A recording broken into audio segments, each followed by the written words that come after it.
So మరి cooker రెడీగా ఉంది. ఇందులో మనం కొంచెం ఆయిల్ వేసుకుందాం. ఇక్కడ ఉల్లిపాయ పొట్టు తీసేసి రెడీగా ఉంది.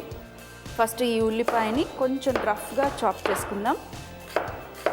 రఫ్గా ఎందుకు అంటున్నానంటే ఇవి ఎలాగో మనం 2-3 విజిల్స్ పెట్టేసి ఉడికిచ్చేస్తాం కాబట్టి రఫ్గా చాప్ చేసుకొని అంటున్నాను.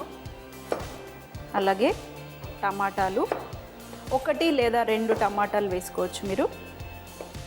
పచ్చిమిరపకాయలు కూడా రఫ్గా కట్ చేసేసేయండి. సో మరి ఆయిల్ వేడెక్కిపోయింది. ఇందులో ఇప్పుడు మనం ఉల్లిపాయని వేసేసి లైట్గా ఇలా మిక్స్ చేసేసేయండి. ఇందులో సాల్ట్ కాస్త, దీంట్లో టమాటాలు మరియు పచ్చిమిరపకాయలు, అలాగే అల్లం వెల్లుల్లి పేస్ట్, కాస్త పసుపు, లైట్గా కుక్ అయ్యే లోపల మనం మిగతా వెజిటబుల్స్ కూడా కట్ చేసేసుకుందాం. ఇక్కడ నా దగ్గర క్యారెట్ ఉంది. ఈ క్యారెట్ని కూడా కొంచెం రఫ్గా కట్ చేసేసుకోండి. క్యారెట్స్ని కూడా ఇప్పుడు మనం ఇందులో వేసేద్దాం. అలాగే నా దగ్గర బెండకాయలు ఉన్నాయి.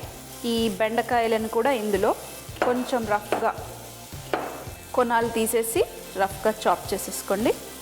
మరి ఈ బెండకాయలను కూడా ఇందులో వేసేద్దాం. వేసేసి మరొకసారి మిక్స్.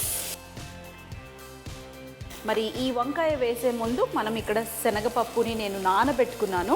సో ఇప్పుడు మనం ఈ శనగపప్పు కూడా వేసేసాను. ఇందులో కాస్త వాటర్.